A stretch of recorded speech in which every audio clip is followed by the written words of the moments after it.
This week we're going to look at a chemical reaction, and I've got magnesium and we've got a couple blocks here of dry ice. So what we're going to do is I don't know how well you'll be able to see, but I've cut a well out in the dry ice in this bottom one, and we're actually going to fill it up with magnesium.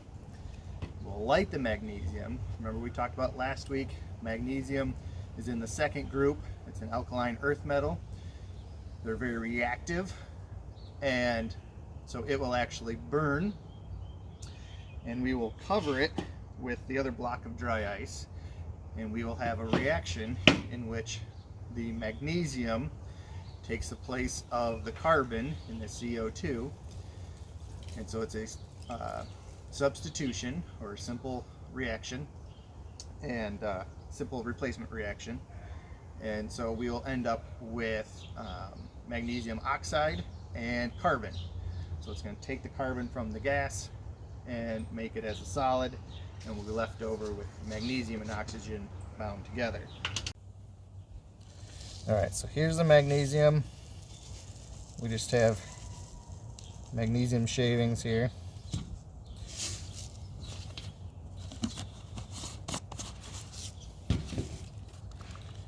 We're going to light it. There, it's starting to melt.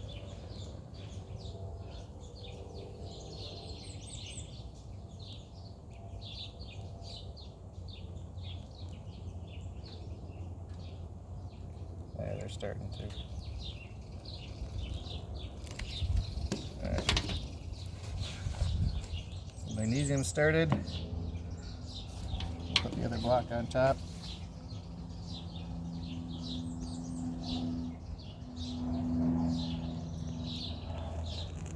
There we go.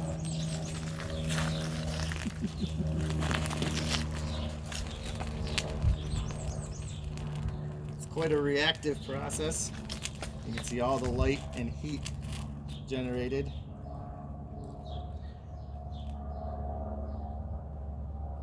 And those are occasionally chunks of magnesium that spark out.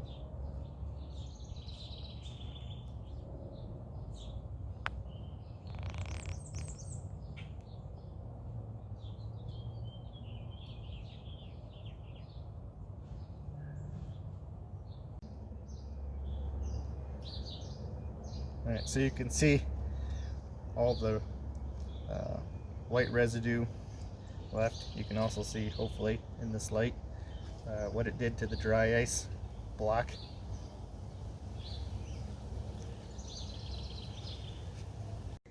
Alright, so we have a block now of residue left over. So we should have pure carbon and magnesium oxide left over from that reaction.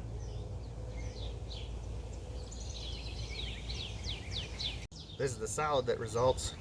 It's kind of falling apart in my hands, but you can see very dark interior, and then around the outside we have this light gray kind of popcorn type structure.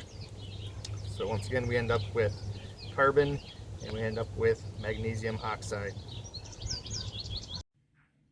I've talked about the different electron orbitals, and that means really it's how many levels or shells of electrons go around the nucleus. Remember, we've talked about as you go down it gets larger, as you go across it gets larger.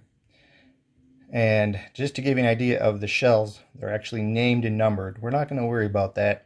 You can worry about that in high school chemistry. But it starts out as 1s2, 2s2, 2p6, 3s2, and keeps going up and up and up, the larger that you need to go to use up all those electrons. Really what it means is there's 2 electrons, and then 2 electrons, and then 6. And so it can keep going depending on the size of your atom. Now, for us looking at our Lewis diagrams and figuring out how do things bond together, we're going to simplify it, and we're just going to look at the families, the groups. Remember last week we talked about the group numbers 1, 2, all the way up to 18. So if you start over here with group 1, that has 1 electron. That's why in the outside shell. Now there could be lots more shells by the time you get all the way over here, but we're just looking at the outside shell. Okay, so there's only 1 electron all by itself, and that's why these guys are so reactive. Group 2 has 2 electrons. Okay, that's where our magnesium is at. Then we skip the transition metals in the middle. Then we come over here to 13 with boron. That has 3 electrons. Then 4 with carbon, 5 with nitrogen, 6 with the oxygen group, 7 now with the halogens, and then from the neon down, our noble gases, those have 8, which is why they are full. Remember, 8 is what they want in the outside. So 8 valence electrons would be 8 in the outside shell, and that's what everything's trying to get to. Okay. Helium is a special case. It has 2, and that's where it maxes out. So 2 is all that helium wants. So if we take something from this side and add it to something from this side, then we have an ionic bond. Okay? If we have 2 things paired up on this side, then we have a covalent bond and they're sharing. This is the reaction that we were just looking at, wrote out as a chemical formula. So we have 2 magnesiums plus carbon dioxide, which in our case was dry ice, is going to yield carbon plus 2 magnesium oxides. So this when I talked about a substitution, the carbon and the magnesium switched place. So now we have carbon left over and magnesium oxide. Now last week when we were talking about the periodic table and elements, I talked a little bit about electrons, and that electrons want a full outer orbital. Remember, the orbitals are those levels.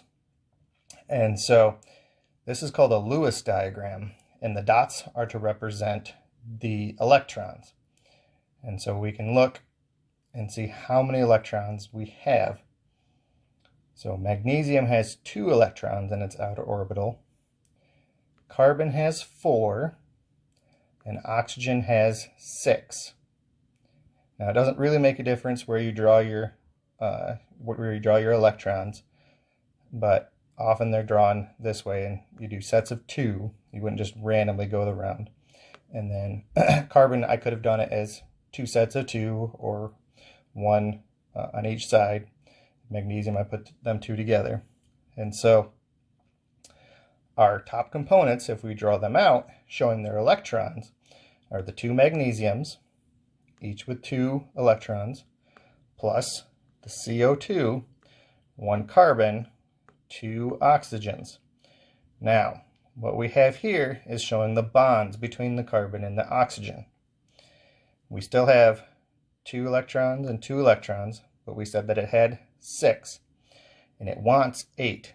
So what's it doing is it's borrowing, each oxygen is borrowing from the carbon. That's what's holding the molecule together. So these lines, a single line would mean 2, 1, 2. Double line means 4 electrons, 1, 2, 3, 4. So in this case, the oxygen has 2, 4, 6, 8 electrons, so it's happy. This oxygen, same thing, 2, 4, 6, 8, so it's happy.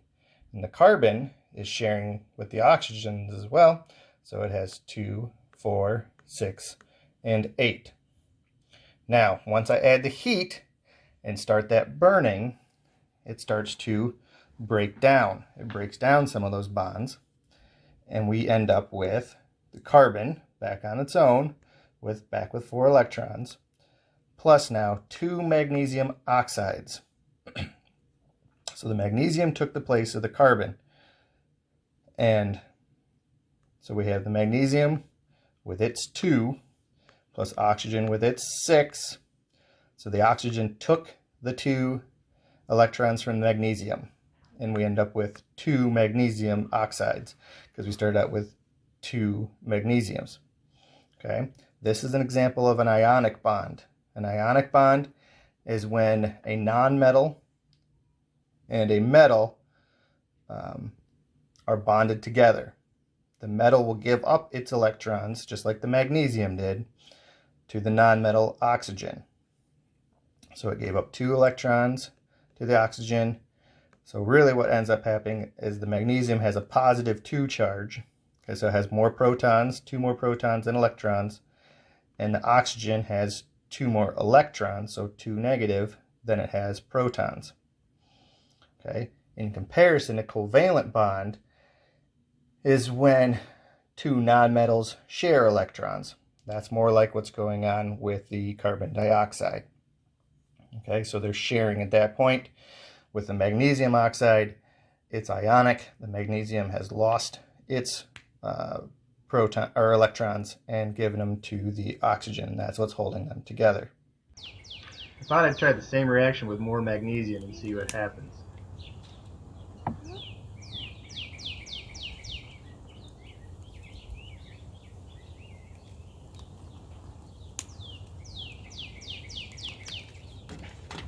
Okay, starting.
Now with the top off, you can see the very hot reaction inside.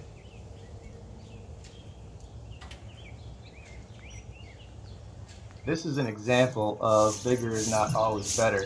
The heat difference between the dry ice and that molten core shattered the table.